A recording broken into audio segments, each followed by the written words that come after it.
Hi viewers, welcome to our channel.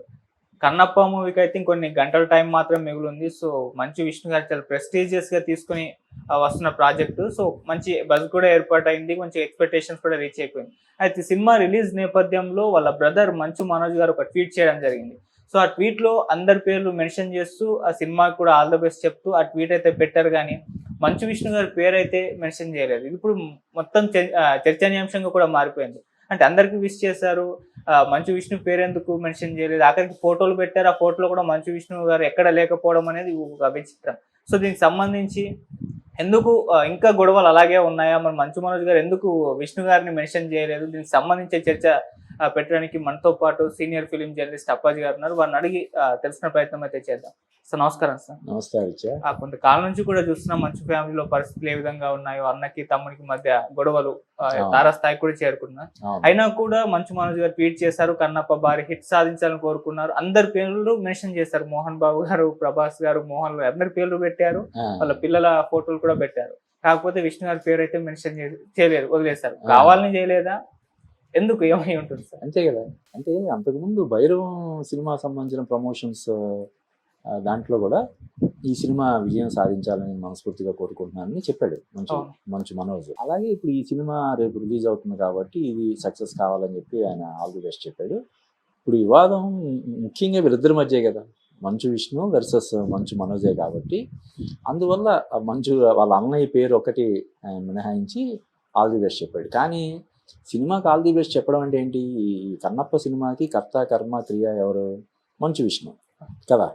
Director వేరే ఉన్నా ఈయనే సినిమాకి సంబంధించి ఇప్పుడు కథ కూడా తనే అని చెప్పాడు. కథ, స్క్రీన్ ప్లే ఇదంతా తానే తీసుకుంటున్నాడు క్రెడిట్ అంతా.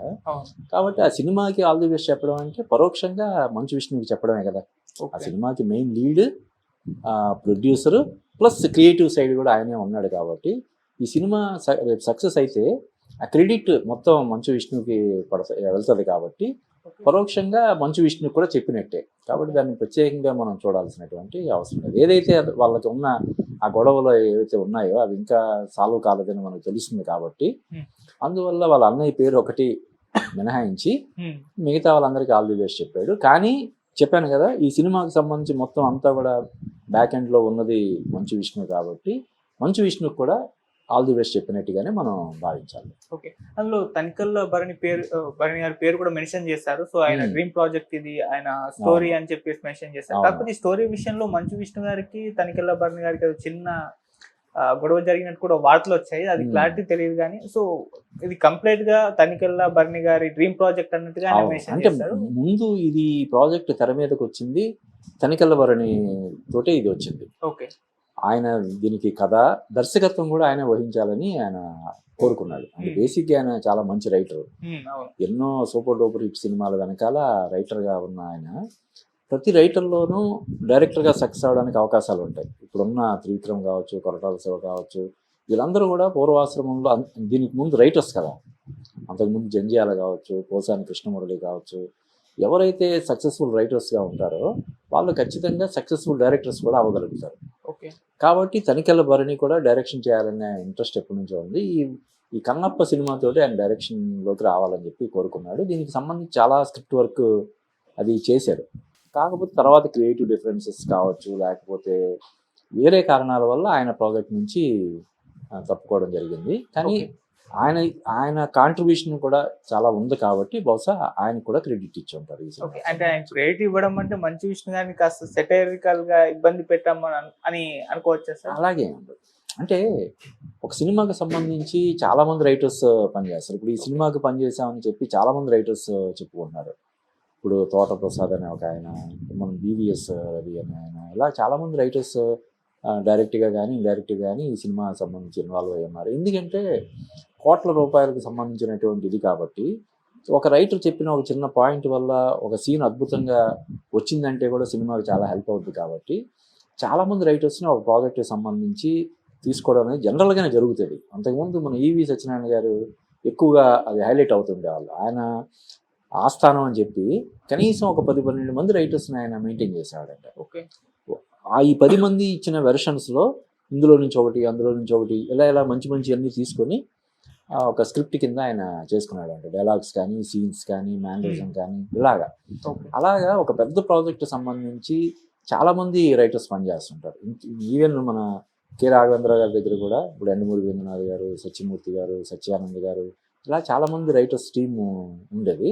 అలాగే ఈ సినిమాకు కూడా చాలామంది రైటర్స్ ఖచ్చితంగా వర్క్ చేసే ఉంటారు. ఎందుకంటే ఇది పాన్ ఇండియా ప్రాజెక్ట్ లా కూడా ఉంది కాబట్టి అటు హిందీలో, తమిళంలో, కన్నడలో, మలయాళంలో అన్ని భాషల్లో విడుదలవుతుంది కాబట్టి ఎక్కడ రిస్క్ తీసుకోవడానికి ఎవరు అంత సాహసం చేయరు కాబట్టి ఎవరైనా ఒక రైటర్ ఏదైనా మంచి పాయింట్తో వస్తే ఖచ్చితంగా వాళ్ళు తీసుకుంటారు. ఓకే సార్, మొన్నటి వరకు కూడా మనోజ్ గారు అంటే నా సినిమాకి భైరవన్ సినిమాకి భయపడి పోస్ట్ పోన్ చేసేసాడు కన్నప్ప సినిమాని కామెంట్ చేశాడు. ఆ తర్వాత హార్డ్ డిస్క్ విషయంలో మంచు విష్ణు గారే మనోజ్ ఎత్తుకెళ్ళిపోయాడు అని చెప్పేసి అదొక గొడవ నడిచింది. అంటే కన్నప్ప విషయంలో మొన్నటి వరకు ఒకలాగా మనోజ్ గారు ఉండడం, సో ఇప్పుడు కంప్లీట్ గా భైరవంలో ఒక ఈవెంట్ లో చెప్పడం, ఇప్పుడు విష్ చేయడం అనేది ఏ రకంగా ఈ మార్పు గల కారణం ఏంటంటే? అదే అంటే ఎప్పుడు అన్నదమ్ముల మధ్య ఉండే గొడవలు ఎప్పుడు శాశ్వతంగా ఉంటాయని మనం ఆశించకూడదు కదా, చేయకూడదు కదా. అంటే టీ కప్పులో తుఫాన్ లాగా ఇద్దరు కలిసి మాట్లాడుకుంటే తేలిపోయే విషయాలు అంటే ఒక్కొక్కసారి సంవత్సరాల తరబడి కూడా నడుస్తాయి, అవి వేరే. కానీ ఎక్కువ సందర్భాల్లో 90% ఇలాగా ఎవరైనా మధ్యలో కూర్చొని ఎందుకురా గొడవలు, ఎందుకు ఇలాగా, నువ్వు నష్టపోతావు, ఇద్దరు ఎందుకు బదనాం అవ్వడం అని చెప్పి ఎవరైనా మధ్యలో మోహన్ బాబు గారు లేకపోతే వాళ్ళిద్దరికి కావాల్సిన వాళ్ళు ఎవరైనా కూర్చొని మాట్లాడితే తేలిపోయేంత చిన్నది కదా. కాబట్టి అప్పట్లో ఆయన నెగిటివ్గా కామెంట్ చేశాడు కాబట్టి ఇప్పటికి కూడా అదే స్టాండ్ మీద ఉండాలి. ఇప్పటికి కూడా ఆయన కన్నప్ప అట్టఫ్లాప్ అవ్వాలని కోరుకోవాలి. కన్నప్ప ఎట్టి పరిస్థితుల్లో విజయం సాధించకుండా ఉండడం కోసం ఆయన కృషి చేయాలని మనం కోరుకోకూడదు కదా. అప్పట్లో ఆ స్టాండ్ తీసుకున్నాడు. కన్నప్ప సినిమాకి అవసరమైతే నేను భైరవం రిలీజ్ చేస్తానని చెప్పి అడావిడి చేశాడు. తర్వాత తనే కన్నప్ప సినిమా కూడా చాలా పెద్ద విజయం సాధించాలని కోరుకుంటున్నాను అన్నాడు. ఇప్పుడు స్వయంగా ఆల్ ది బెస్ట్ చెప్పాడు. కాబట్టి దాన్ని పాజిటివ్గానే మనం తీసుకోవాలి తప్ప నెగిటివ్గా తీసుకోవాల్సిన అవసరం లేదు.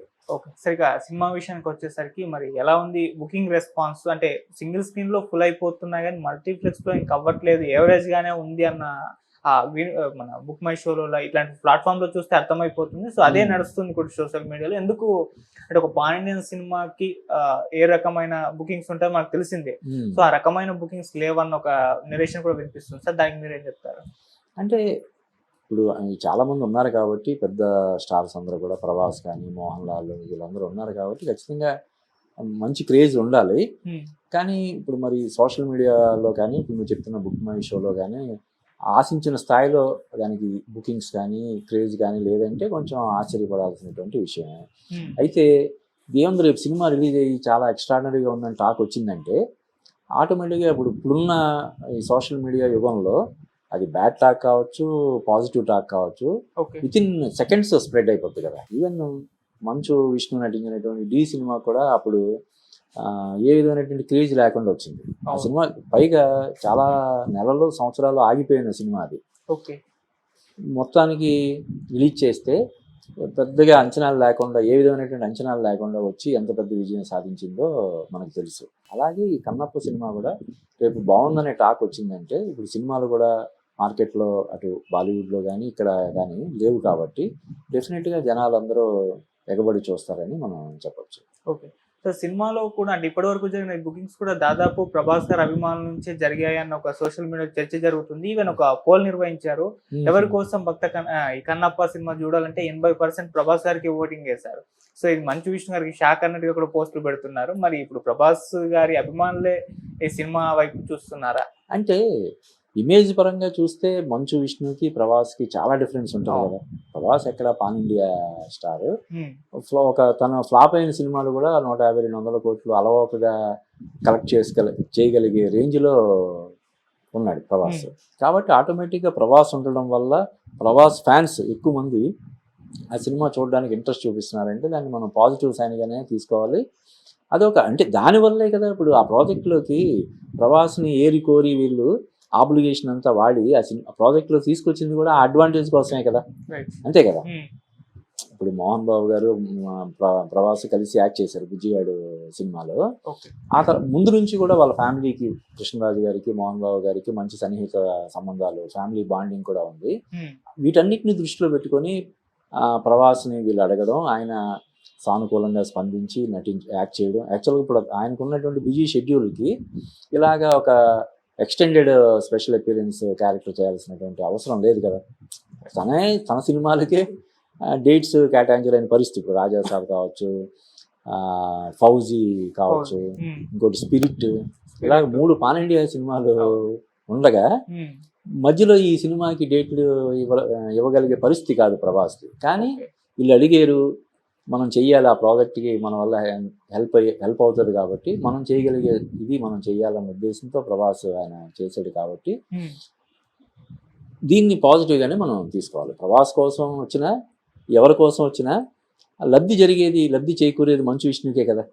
సినిమాకి ఎవరి కోసం వచ్చినా కూడా అల్టిమేట్గా ఆ సినిమాకి మేలు జరిగితే అది మంచు విష్ణుకే ప్రయోజనం కలిగించే అంశం కాబట్టి దీన్ని మనం పాజిటివ్గానే తీసుకోవాలి. ఓకే, ఇంకోటి చివరిగా సార్, ఈ సినిమాకి సంబంధించి ఒక ప్రెస్ నోట్ రిలీజ్ చేశారు. ఆ 24 ఫ్రేమ్స్ నుంచి, లేకుంటే కన్నప్ప మూవీ అఫీషియల్ సోషల్ మీడియాలో సినిమా పైన నెగిటివ్ రివ్యూస్ రాస్తే కేసులు ఎదుర్కోక తప్పదు, అంటే కావాలని ఇంటెన్షనల్ గా పట్టుబట్టి సినిమా బాగున్నప్పటికీ కూడా ఒక కావాలని దీన్ని ఎలాగైనా నెగిటివ్ చేయాలన్న ఒక ఉద్దేశంతో చేస్తే మాత్రం కంపల్సరిగా కేసు ఎదుర్కోవాల్సి అయితే ఉంటుందన్న. ఇప్పుడు దీనిపైన చర్చ జరుగుతుంది. అంటే సినిమాకు నచ్చలేదని పెడితే కేసులు పెట్టేస్తారా, చెప్తే పెట్టేస్తారా అన్నట్టుగా చర్చ కూడా జరుగుతుంది. మరి అదే ఇప్పుడు నువ్వు నాకు పంపిస్తే చూశాను నేను, కానీ అఫీషియల్ గా అయితే అటువంటి ప్రెస్ నోట్ వచ్చినట్టు లేదు. అంటే మన మీడియా గ్రూప్ లో అయితే అఫీషియల్ గా అటువంటి ప్రెస్ నోట్ ఏం రాలేదు, కానీ నువ్వు చూపించింది మరి అఫీషియల్ గా రిలీజ్ చేసినట్టే ఉంది.